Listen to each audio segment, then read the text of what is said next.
শুরু করছি পরম করুণাময় অসীম দয়ালু আল্লাহর নামে, যে আল্লাহ পাক আমাদের আদি পিতা হজরত আদম শফিউল্লাহকে তার নিজ সূরাতে তার নিজ সালাতে সৃজন করেছিলেন। লক্ষ কোটি দরুদ ও সালাম সেই রাসূলের উপর। বিশেষ সকল মানব জাতিকেই আমার শান্তির বাণী। আসসালামু আলাইকুম ওয়া রাহমাতুল্লাহি ওয়া বারাকাতুহু। আজকের আলোচনা নারী ও পুরুষের সৃজন রহস্য এবং সৃষ্টি রহস্য, এবং আরও জানতে পারবেন কোন সময় নারী পুরুষ মিলন করলে কখন ছেলে বাচ্চা হবে, কখন মেয়ে বাচ্চা হবে। এই রহস্য জানার ফলে নিশ্চয়ই পৃথিবীতে অনেক মানুষের উপকার এবং কল্যাণে আসবে। কারণ এই নারী পুরুষের জন্ম নিয়ে অনেক সংসারও ভেঙে যায়।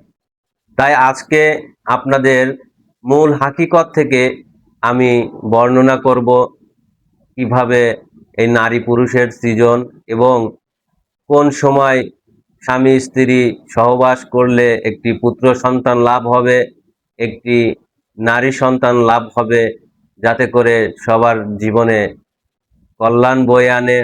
চলুন মূল আলোচনায় ফিরে যাই। সর্বপ্রথম আমরা যাব সেই আউয়ালের সৃজন তত্ত্বে। যখন কোনো কিছুই সৃজন হয়নি, তখন কিভাবে আল্লাহ পাক প্রথম এই নারী এবং পুরুষকে সৃজন করলেন। আল্লাহর সৃষ্টির জগতের যখন কোনো কিছুই ছিল না, তখন আল্লাহ ছিল।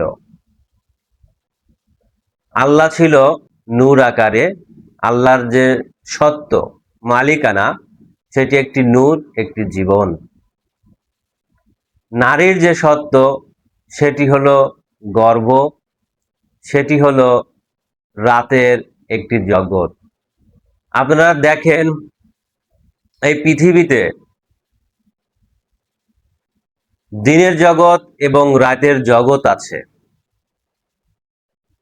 আসমান এবং জমিন আছে, এর মাঝে মধ্য আকর্ষণ আছে। এই মানব দেহেও আসমান এবং জমিন এবং মধ্য আকর্ষণ, ঊর্ধ্বগামী এবং নিম্নগামী। এই পৃথিবীটা একটি ডিম্বাণুর মতো ছিল। এই ডিম্বাণুর ভিতরে দুটি জগৎই বাস করে।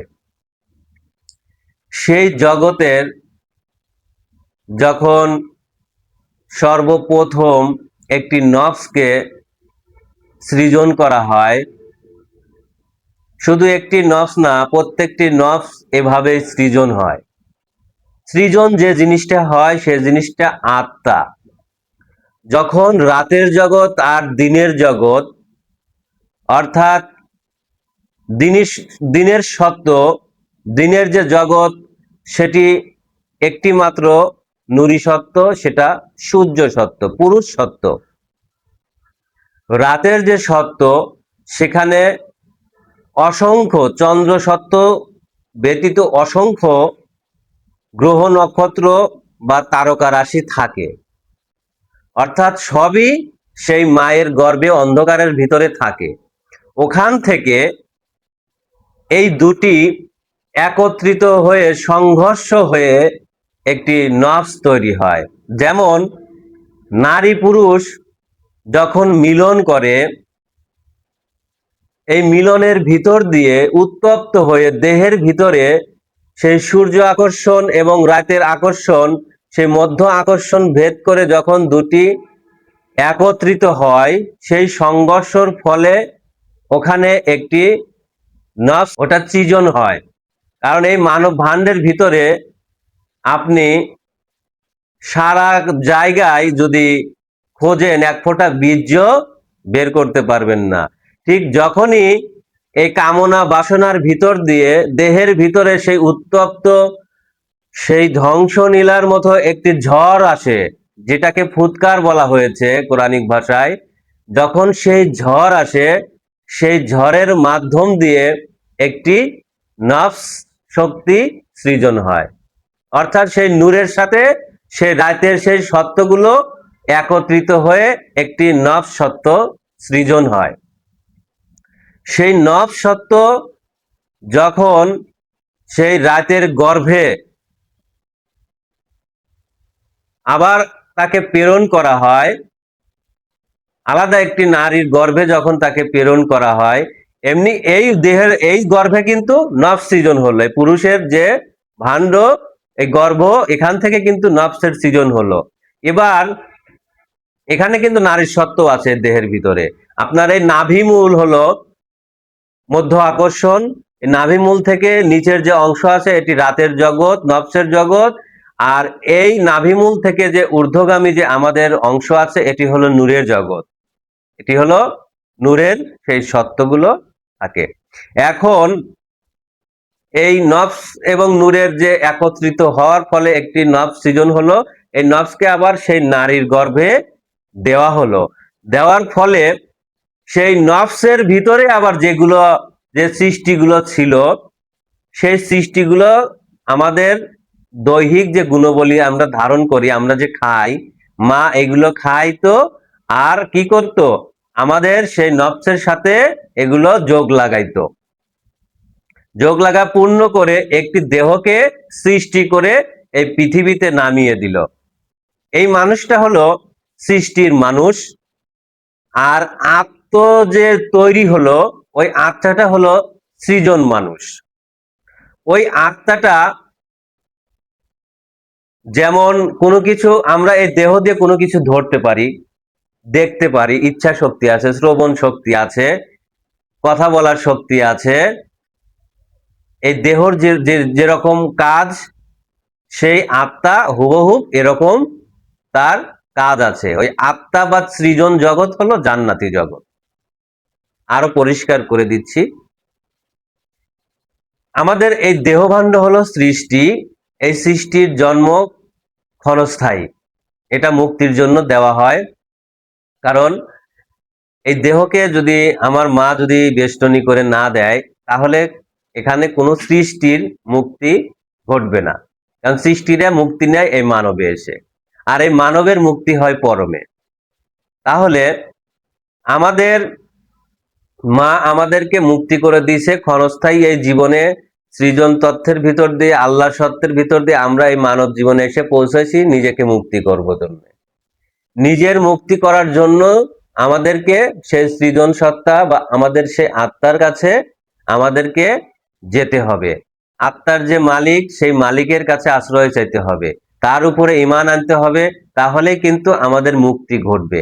আর ওখান থেকেই কিন্তু আমি কিন্তু বললাম যে এই নারী পুরুষের, নারী যে সত্য গর্ভ, নারী বলতে এই দেহ বুঝায়, এই ভাণ্ডকে বোঝানো হয়েছে।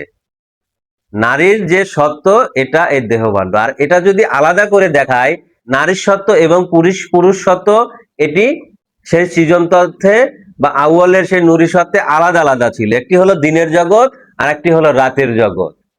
যখন একত্রিত হয় তখন একটি নফস তৈরি হয়।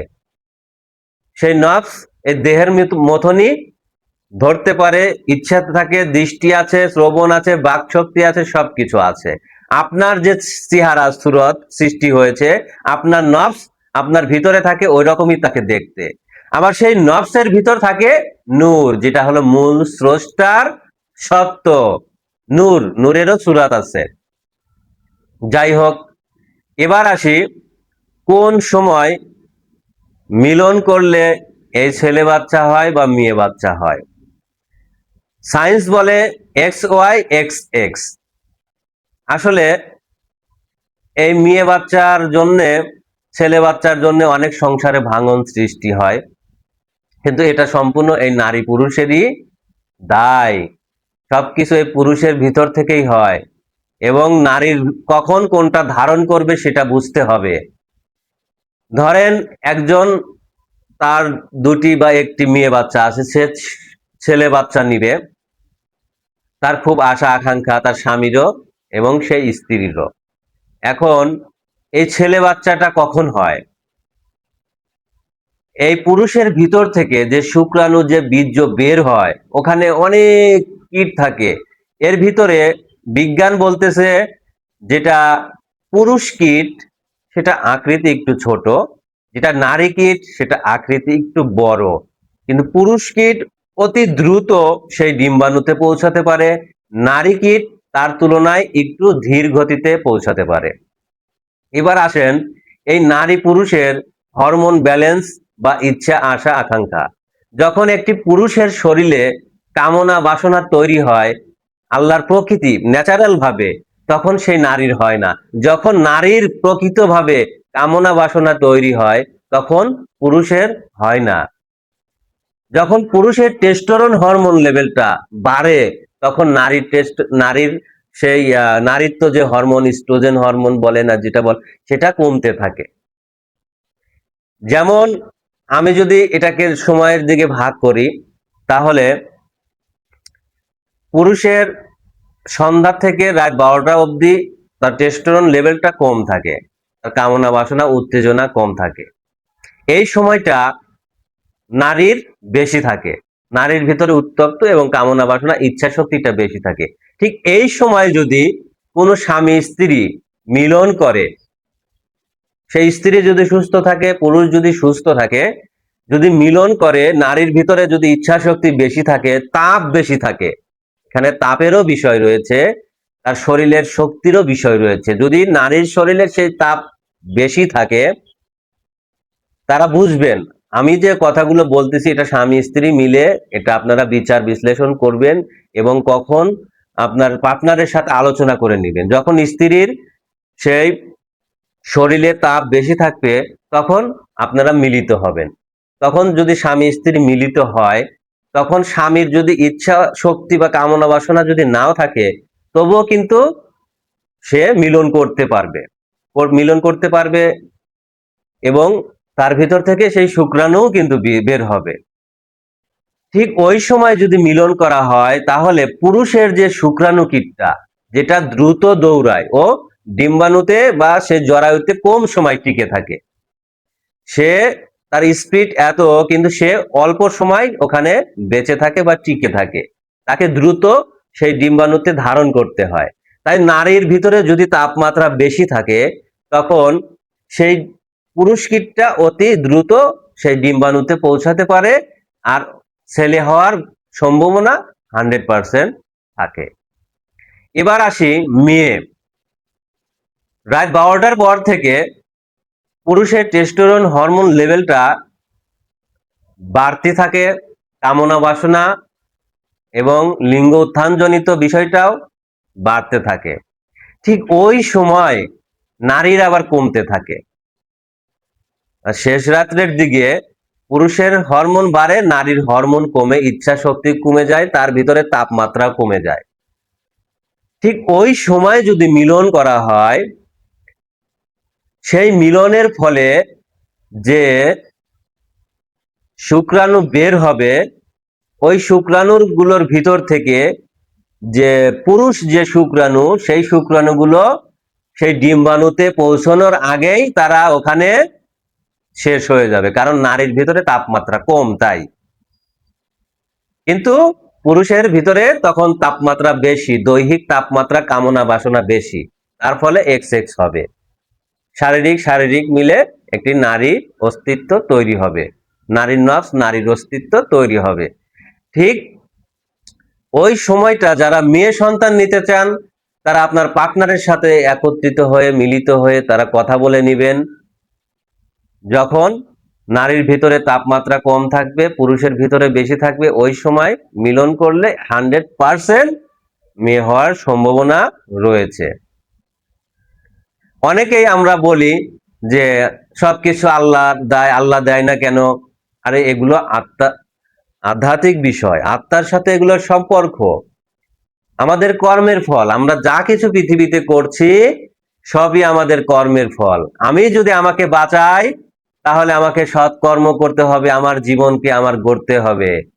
আমি যদি আমাকে ধ্বংস করি তাহলে আমার সেই কুকর্মের দ্বারাই আমার এই অস্তিত্ব, আমার সেই প্রাণ শক্তি বিনাশ হবে। তাই আমি আমার প্রাণ শক্তি সৃজন সত্তাকে আমি আমার করে নেব, আমার এই সৃষ্টি সত্তাকে আমি পবিত্র করব। এটা হলো এই মানুষের ধর্ম, মানব ধর্ম।